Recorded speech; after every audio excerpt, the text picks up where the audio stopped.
राधे राधे भक्तों, आज हम श्रीमद् भगवद गीता के 6 अध्याय के महात्म्य का वाचन करते हैं। आइए चलिए शुरू करते हैं। बोलिए बाकी बिहारी नंदलाल की जय। श्री भगवान कहते हैं, सुमुखी, अब मैं 6 अध्याय का महात्म्य बतलाता हूँ, जिसे सुनने वाले मनुष्यों के लिए मुक्ति कर तलगत हो जाती है। गोदावरी नदी के तट पर प्रतिष्ठानपुर नामक एक विशाल नगर है, जिसे पैठण कहते हैं, जहाँ मैं पिपल लेस के नाम से विख्यात होकर रहता हूँ। उस नगर में जनश्रुति नामक एक राजा रहते थे, जो भूमंडल की प्रजा को अत्यंत प्रिय थे।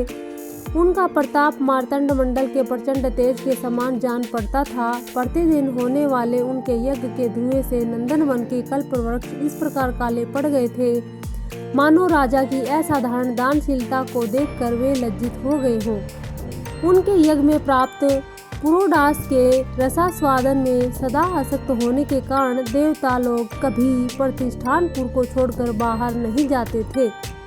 उनके दान के समय छोड़े हुए जल की धारा, प्रताप रूपी तेज और यज्ञ के धूमों से पुष्ट होकर मेघ ठीक समय पर वर्षा करते थे। उस राजा के शासन काल में इत्यो यानी कि खेती में होने वाले 6 प्रकार के उपद्रवों के लिए कहीं थोड़ा भी स्थान नहीं मिलता था और अच्छी नीतियों का सर्वत्र प्रसार होता था। वे बावली, कुएं और पोखरे खुदवाने के बहाने मानो प्रतिदिन पृथ्वी के भीतर की निधियों का अवलोकन करते थे।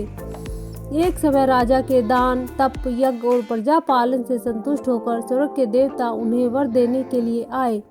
वे कमल नाल के समान उज्जवल हंसों का रूप धारण कर अपनी पांखें हिलाते हुए आकाश मार्ग से चलने लगे। बड़ी उतावली के साथ उड़ते हुए वे सभी हंस परस्पर बातचीत भी करते जाते थे। उनमें से भद्राशव आदि 2-3 हंस वेग से उड़कर आगे निकल गए।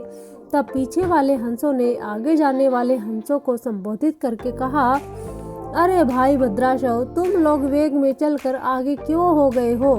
यह मार्ग बड़ा दुर्गम है, इसमें हम सबको साथ मिलकर चलना चाहिए। क्या तुम्हें दिखाई नहीं देता?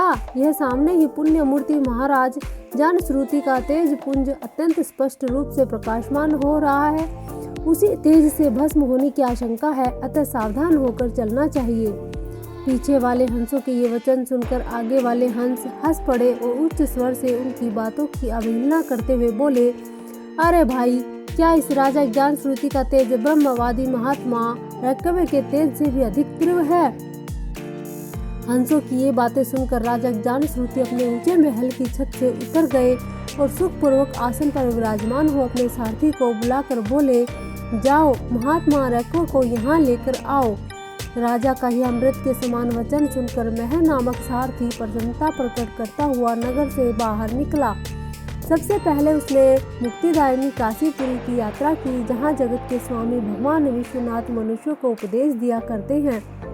उसके बाद वह गया क्षेत्र में पहुंचा, जहाँ पर फुल्ल नेत्र वाले भगवान गदाधर संपूर्ण लोगों का उद्धार करने के लिए निवास करते थे। तदंतर नाना तीर्थों में भ्रमण करता हुआ सारथी पापनाशिनी मथुरापुरी में गया। यह भगवान श्री कृष्ण का आदि स्थान है, जो परम महान एवं मोक्ष प्रदान करने वाला है। वेद और शास्त्रों में वह तीर्थ त्रिभुवनपति भगवान गोविंद के अवतार स्थान के नाम से प्रसिद्ध है। नाना देवता और ब्रह्म ऋषि उनका सेवन करते हैं। मथुरा नगर कालिंदी यानी यमुना नदी के किनारे शोभा पाता है। उसकी आकृति अर्धचंद्र के समान प्रतीत होती है। वह सब तीर्थों के निवास से परिपूर्ण है। परम आनंद प्रदान करने के कारण सुंदर प्रतीत होती है। गोवर्धन पर्वत होने से मथुरा मंडल की शोभा और भी बढ़ गई है। वह पवित्र वृक्ष और लताओं से आवर्त है। उसमें 12 वन है। वह परम पुण्यमय एवं सबको विश्राम देने वाले श्रुतियों के सारभूत भगवान श्री कृष्ण की आधार भूमि है। तत्पश्चात मथुरा से पश्चिम और उत्तर दिशा के और बहुत दूर तक जाने पर सारथी को काश्मीर नामक नगर दिखाई दिया, जहाँ शंख के समान उज्जवल गगनचुम्बी महलों की पंक्तियां भगवान शंकर के अट्टहास की बातें शोभा पाती हैं। जहाँ ब्राह्मणों के शास्त्रीय आलाप सुनकर मूक मनुष्य भी सुंदर वाणी और पदों का उच्चारण करते हुए देवता के समान हो जाते हैं। जहाँ निरंतर होने वाले यज्ञ धूम से व्याप्त होने के कारण आकाश मंडल में घुसे धुलते रहने पर भी अपनी कालिमा नहीं छोड़ता है। जहाँ उपाध्याय के पास आकर छात्र कमल जन्मकालीन अभ्यास से ही संपूर्ण कलाएं स्वतः पढ़ लेते हैं तथा जहां मणिकेश्वर नाम से प्रसिद्ध भगवान चंद्रशेखर देहधारियों को वरदान देने के लिए नित्य निवास करते हैं। कश्मीर के राजा माणिक्य येस ने दिग्विजय के समस्त राजाओं को जीतकर भगवान शिव का पूजन किया था, तभी से उनका नाम माणिकेश्वर हो गया था। उन्हीं के मंदिर के दरवाजे पर महात्मा रख के एक छोटी सी गाड़ी पर बैठे अपने अंगों को खुजलाते हुए वृक्ष की छाया का सेवन कर रहे थे। इसी अवस्था में सारथी ने उन्हें देखा। राजा के बताए हुए भिन्न भिन्न चिन्हों से उसने शीघ्र ही रैक्य को पहचान लिया और उनके चरणों में प्रणाम करके कहा, ब्राह्मण, आप किस स्थान पर रहते हैं? आपका पूरा नाम क्या है? आप तो सदा स्वच्छंद विचरने वाले हैं, फिर यहाँ किस लिए ठहरे हैं? इस समय आपका क्या करने का विचार है? सारथी के ये वचन सुनकर परम आनंद में निमग्न महात्मा रैक्य ने कुछ सोचकर उससे कहा, यद्यपि हम पूर्ण काम है, हमें किसी वस्तु की आवश्यकता नहीं है, तथापि कोई भी हमारी मनोवृत्ति के अनुसार परिचर्या कर सकता है। रैक्य के हार्दिक अभिप्राय को आदरपूर्वक ग्रहण करके सारथी धीरे से राजा के पास चल दिया। वहां पहुंचकर राजा को प्रणाम करके उसने हाथ जोड़कर सारा समाचार निवेदन किया। उस समय स्वामी के दर्शन से उसके मन में बड़ी प्रसन्नता थी। सारथी के वचन सुनकर राजा के नेत्र आश्चर्य से चकित हो उठे। उनके हृदय में रैक्य का सत्कार करने की श्रद्धा जागृत हुई। उन्होंने 2 खच्चरों से जुती हुई एक गाड़ी लेकर यात्रा की, साथ ही मोती के हार, अच्छे अच्छे वस्त्र और 1 सहस्त्र गोए भी ले ली। कश्मीर मंडल में महात्मा रैक्य जहाँ रहते थे, उस स्थान पर पहुंचकर राजा ने सारी वस्तुएं उनके आगे निवेदन कर दी और पृथ्वी पर पड़कर साष्टांग प्रणाम किया। महात्मा रैक्य अत्यंत भक्ति के साथ चरणों में पड़े हुए राजा जामश्रुति पर कुपित हो उठे और बोले, रे शूद्र, तू दुष्ट राजा है, क्या तू मेरा वृत्तांत नहीं जानता?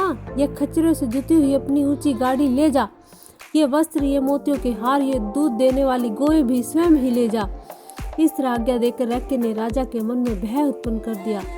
तब राजा ने शाप के भय से महात्मा रैक्य के दोनों चरण पकड़ लिए और भक्ति पूर्वक कहा, ब्राह्मण, मुझ पर प्रसन्न होइए। भगवान, आपसे यह अद्भुत महात्म्य कैसे आया? प्रसन्न होकर मुझे ठीक ठीक बतलाइए। रैक्य ने कहा, राजन, मैं प्रतिदिन गीता के 6ठे अध्याय का जप करता हूँ, इसी से मेरी तेजो राशि देवताओं के लिए भी दुस्सह है। तदंतर परम बुद्धिमान राजा जामश्रुति ने यत्न पूर्वक महात्मा रैक्य से गीता के 6ठे अध्याय का अभ्यास किया। इससे उन्हें मोक्ष की प्राप्ति हुई। इधर रैक्य भी भगवान मणिकेश्वर के समीप मोक्षदायक गीता के 6ठे अध्याय का जप करते हुए सुख से रहने लगे। हंस का रूप धारण करके वरदान देने के लिए आए हुए देवता भी विस्मित होकर स्वेच्छानुसार चले गए। जो मनुष्य सदा इस एक ही अध्याय का जप करता है, वह भी भगवान विष्णु के ही स्वरूप को प्राप्त होता है, इसमें तनिक भी संदेह नहीं है। बोलो बांके बिहारी नंदलाल की जय।